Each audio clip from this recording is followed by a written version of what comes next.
सो hello दोस्तों, welcome to my new horror story.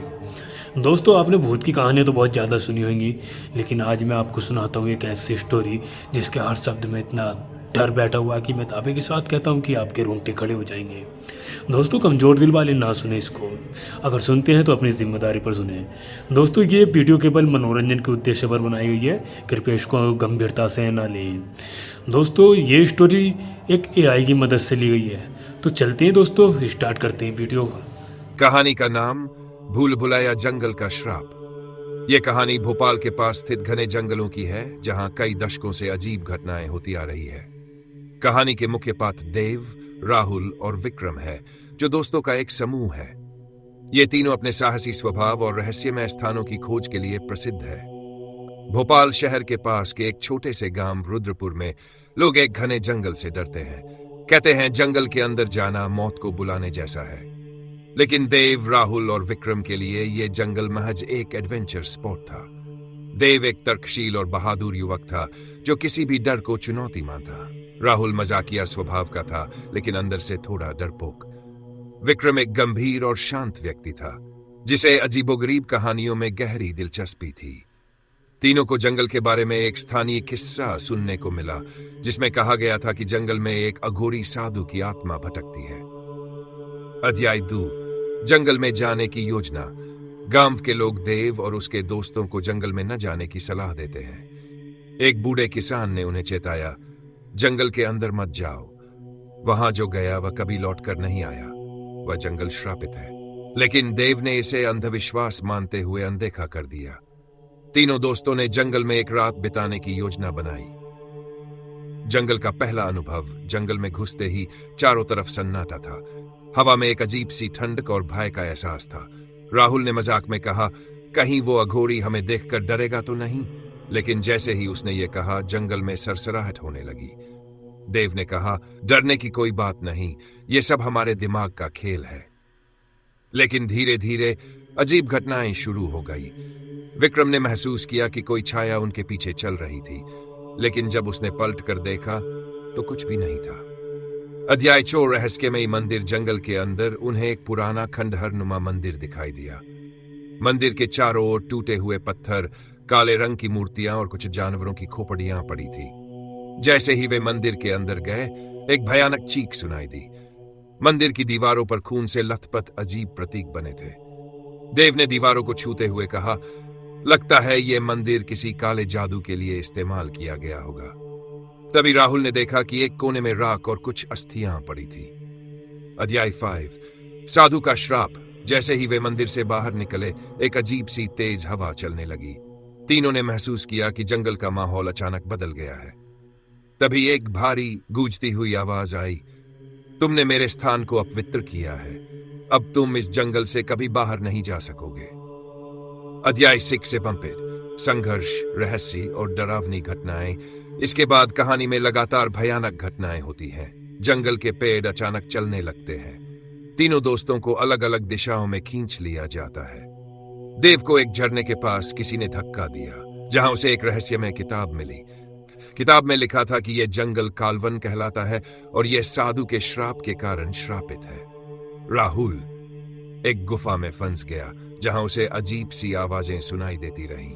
Vikram को एक पुराने ताबूत के पास खून से लथपथ एक महिला की परछाई दिखाई दी। कहानी का क्लाइमैक्स। आखिरकार तीनों ने किसी तरह अपने डर पर काबू पाते हुए जंगल से बाहर निकलने का रास्ता खोजने की कोशिश की। लेकिन श्राप तोड़ने के लिए उन्हें साधु की आत्मा को शांत करना था। इसके लिए उन्हें जंगल के सबसे पुराने और पवित्र वृक्ष के पास जाना था। वृक्ष के पास पहुंचते ही साधु की आत्मा प्रकट हुई। उसने कहा, तुम लोग मेरे जंगल को अपवित्र करने आए थे। अब तुम्हें अपने जीवन का बलिदान देकर मेरे श्राप को तोड़ना होगा। जब देव, राहुल और विक्रम जंगल के पवित्र वृक्ष तक पहुंचे, तो उन्होंने महसूस किया कि उनके चारों ओर वातावरण और भी डरावना हो गया है। हवा में गूंजती आवाजें, जंगल की सरसराहट और अंधेरे ने उन्हें लगभग जकड़ लिया था। देव ने उस रहस्यमयी किताब को पढ़ना शुरू किया, जो उसने झरने के पास पाई थी। किताब में लिखा था, यह जंगल एक महान अघोरी साधु का घर था, जिसने यहां कई वर्षों तक तपस्या की। लेकिन लालच से भरे कुछ लोगों ने इस जंगल को नष्ट करना चाहा। साधु ने उन्हें रोकने की कोशिश की, लेकिन उन्होंने साधु की हत्या कर दी। मरने से पहले साधु ने इस जंगल को श्राप दिया कि जो भी इस पवित्र स्थान को अपवित्र करेगा वह यहां हमेशा के लिए फंस जाएगा। इस श्राप को तोड़ने के लिए साधु की आत्मा को शांत करना होगा। देव ने कहा, हमें उस पवित्र वृक्ष के नीचे जाकर साधु की आत्मा को प्रार्थना के माध्यम से शांत करना होगा। यही हमारी आखिरी उम्मीद है। लेकिन राहुल और विक्रम को इस बात पर यकीन नहीं हुआ। राहुल बोला, यह सब अंधविश्वास है, हमें बस जंगल से बाहर निकलने का रास्ता खोजना चाहिए। देव ने दृढ़ता से कहा, तुम चाहे यकीन करो या नहीं, लेकिन यह श्राप असली है। अगर हम इसे नहीं मानेंगे तो यहां से जिंदा बाहर नहीं निकल पाएंगे। जैसे ही वे पवित्र वृक्ष की ओर बढ़ने लगे, जंगल अचानक से बदलने लगा। पेड़ एक दूसरे से सरसराने लगे और अजीब सी चीखें सुनाई देने लगीं। अचानक उनके चारों ओर धुंध छा गई। राहुल सबसे पीछे था। उसने महसूस किया कि कोई उसके कंधे पर हाथ रख रहा है। उसने डरते हुए पलटकर देखा तो एक सड़ी गली आकृति उसके सामने खड़ी थी। राहुल चीख पड़ा, देव, विक्रम, मेरी मदद करो। देव और विक्रम उसकी ओर भागे, लेकिन तब तक राहुल को किसी अदृश्य शक्ति ने घसीटते हुए जंगल के अंधेरे में खींच लिया। देव और विक्रम ने उसे बचाने की कोशिश की, लेकिन वे असफल रहे। देव ने विक्रम से कहा, हमें जल्दी करना होगा, अगर हम रुक गए तो हम भी मर जाएंगे। देव और विक्रम जैसे तैसे पवित्र वृक्ष तक पहुंचे, लेकिन वहां उन्हें एक अजीब सी घटना का सामना करना पड़ा। वृक्ष के पास एक जलता हुआ अग्निकुंड था और उसमें से साधु की आत्मा प्रकट हुई। साधु की आंखों से आग की लपटें निकल रही थी। उसने जोर से गूंजती आवाज में कहा, तुम्हारी हिम्मत कैसे हुई मेरे जंगल को अपवित्र करने की? अब तुम सबको अपनी जान देकर इस जंगल का कर्ज चुकाना होगा। देव ने साहस दिखाते हुए कहा, हमने आपकी जगह का अपमान करने की कोशिश नहीं की। अगर हमने कोई गलती की है तो हमें माफ कर दीजिए, लेकिन कृपया हमें यहां से बाहर जाने का रास्ता बताएं। साधु की आत्मा हंसी और बोली, तुम्हारी प्रार्थनाएं अब कुछ नहीं कर सकती। यह जंगल तुम्हारा अंतिम ठिकाना बनेगा। साधु ने देव और विक्रम के सामने एक प्रस्ताव रखा, तुम में से किसी एक को अपने प्राणों की बलि देनी होगी, तभी मैं बाकी को मुक्त करूंगा। देव और विक्रम एक दूसरे को देखने लगे। विक्रम ने कहा, मैं अपनी जान देने के लिए तैयार हूं। तुम और राहुल मेरे सबसे अच्छे दोस्त हो। अगर मेरी बलि से तुम दोनों बच सकते हो तो यह बलिदान छोटा होगा। देव ने उसे रोकते हुए कहा, नहीं, यह सही नहीं है, हम कोई दूसरा रास्ता ढूंढेंगे। लेकिन इससे पहले कि वे कुछ और कह पाते, जंगल में अचानक एक भयानक हलचल होने लगी। विक्रम ने साधु की ओर बढ़ते हुए कहा, मैं अपनी बलि देने के लिए तैयार हूं, लेकिन मेरी अंतिम इच्छा है कि देव और राहुल को सुरक्षित बाहर जाने दो। साधु मुस्कुराया और कहा, तुमने सच्ची दोस्ती का प्रमाण दिया है, लेकिन क्या यह बलिदान श्राप को खत्म करने के लिए काफी होगा? साधु का असली मकसद, देव को पता चलता है कि साधु का क्रोध केवल इंसानों से नहीं बल्कि अपने दर्द से भी जुड़ा है। वह अपनी आत्मा को मुक्त नहीं कर पा रहा। राहुल का बचाव। देव और विक्रम राहुल को खोजने के लिए जंगल की सबसे खतरनाक गुफा में जाते हैं। श्राप का तोड़। देव को एक पुरानी मंत्र पांडुलिपि मिलती है, जिसे पढ़कर साधु की आत्मा को शांति दी जा सकती है। अंतिम बलिदान। साधु की आत्मा को शांति देने के लिए देव एक महत्वपूर्ण निर्णय लेता है, राहुल की खोज। देव और विक्रम ने साधु की चेतावनी के बावजूद राहुल को खोजने का फैसला किया। पवित्र वृक्ष से निकलकर वे उस दिशा में गए जहां से उन्होंने राहुल की चीख सुनी थी। जंगल अब और अधिक डरावना और अजीब लग रहा था। पेड़ों की शाखाएं मानो हाथ बनकर उन्हें पकड़ने की कोशिश कर रही थी। राहुल को खोजते हुए वे एक गुफा तक पहुंचे। गुफा के अंदर से एक अजीब सी रोशनी और रहस्यमयी मंत्रों की आवाजें आ रही थीं। गुफा के द्वार पर एक टूटी हुई शिला थी, जिस पर खून से लिखा था, जो भी इस गुफा में प्रवेश करेगा वह अपने अतीत के डर से मरेगा। विक्रम ने देव से कहा, यहां अंदर जाना बहुत खतरनाक है, हो सकता है राहुल अब। देव ने उसे बीच में रोकते हुए कहा, हम राहुल को अकेला नहीं छोड़ सकते।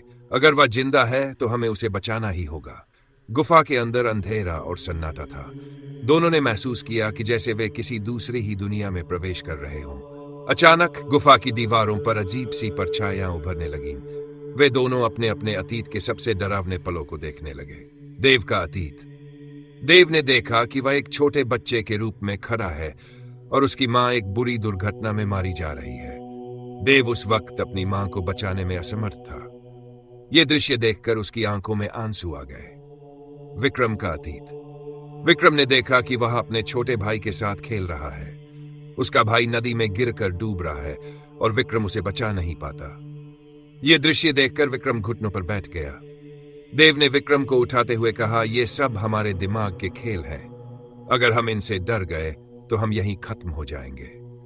हमें आगे बढ़ना होगा। राहुल की स्थिति। गुफा के गहराई में जाकर उन्हें राहुल एक पत्थर की वेदी पर बंधा हुआ मिला। उसके चारों ओर अजीब प्रतीक बनाए गए थे। वह बेहोश था और उसके शरीर पर गहरे निशान थे, मानो किसी शक्ति ने उसे प्रताड़ित किया हो। देव ने जैसे ही राहुल को छुड़ाने की कोशिश की, गुफा की छत से आग की लपटें निकलने लगीं। साधु की आत्मा फिर प्रकट हुई। उसने गुस्से में कहा, मैंने तुमसे कहा था कि यह जंगल छोड़ दो। अब तुम तीनों को मेरे श्राप का सामना करना होगा। देव ने साहस दिखाते हुए कहा, तुम जो चाहो कर लो, लेकिन हम अपने दोस्त को लेकर यहां से जिंदा नहीं निकलेंगे। साधु ने एक जोरदार हंसी के साथ कहा, अगर ऐसा करना है तो तुम्हें श्राप का तोड़ ढूंढना होगा, लेकिन याद रखना इसकी कीमत तुम्हारी जान होगी। अध्याय बोध, श्राप का तोड़। देव ने विक्रम को उस पांडुलिपि की याद दिलाई जो उसने मंदिर के पास देखी थी। उसमें लिखा था कि श्राप को तोड़ने के लिए साधु की आत्मा को उसकी अधूरी तपस्या पूरी करने में मदद करनी होगी, लेकिन तपस्या पूरी करने के लिए आत्मा को बलिदान चाहिए। देव ने फैसला किया कि वह अपनी जान देकर श्राप तोड़ेगा, लेकिन विक्रम ने उसे रोका और कहा, यह बलिदान मेरा होगा। तुमने पहले ही बहुत कुछ खो दिया है, यह मेरी जिम्मेदारी है। देव ने मना करते हुए कहा, हमने यहां तक साथ में सफर तय किया है, मैं तुम्हें अकेले छोड़कर नहीं जा सकता। तीनों ने मिलकर साधु की आत्मा से लड़ने का फैसला किया। उन्होंने जंगल में मौजूद पवित्र वस्तुओं का इस्तेमाल किया, जैसे कि पवित्र राख और मंत्र। साधु की आत्मा कमजोर पड़ने लगी, लेकिन वह उन्हें चेतावनी देता रहा कि श्राप को तोड़ने के लिए एक बलिदान अनिवार्य है। देव ने विक्रम और राहुल को जंगल से बाहर जाने के लिए कहा, लेकिन दोनों ने मना कर दिया। वे तीनों ने साधु की आत्मा को शांत करने के लिए पवित्र मंत्र पढ़े। अंततः विक्रम ने अपनी जान की कुर्बानी देने का फैसला किया। विक्रम ने देव और राहुल को अलविदा कहते हुए कहा, दोस्ती का मतलब सिर्फ साथ रहना नहीं है, कभी कभी इसका मतलब है अपने दोस्तों की खातिर सब कुछ छोड़ देना। विक्रम ने जैसे ही आत्मा के सामने अपने प्राण त्यागे, जंगल के श्राप का जादू टूट गया। साधु की आत्मा ने तीनों को आशीर्वाद दिया और कहा, तुमने सच्ची दोस्ती और साहस का परिचय दिया है, अब यह जंगल मुक्त है। नई सुबह। देव और राहुल ने जंगल से बाहर आकर देखा कि अब वहां का वातावरण सामान्य हो गया है। विक्रम की कुर्बानी ने न केवल जंगल को श्राप से मुक्त किया, बल्कि वहां के लोगों को भी डर से आजादी दिलाई। रुद्रपुर गांव के लोग जब ये सुनते हैं कि जंगल का श्राप टूट गया है, तो वे देव और राहुल का स्वागत करते हैं। लेकिन देव और राहुल के दिल में विक्रम की याद हमेशा जिंदा रहती है। देव ने गांव वालों से कहा, यह जंगल अब शांत है, लेकिन यह हमें याद दिलाता है कि लालच और अंधविश्वास हमें कितनी बड़ी कीमत चुकाने पर मजबूर कर सकते हैं। अंतिम शब्द। यह कहानी साहस, बलिदान और सच्ची दोस्ती का प्रतीक बन जाती है। रुद्रपुर के जंगल अब श्राप मुक्त है, लेकिन विक्रम की कुर्बानी की गूंज वहां हमेशा के लिए बसी रहेगी।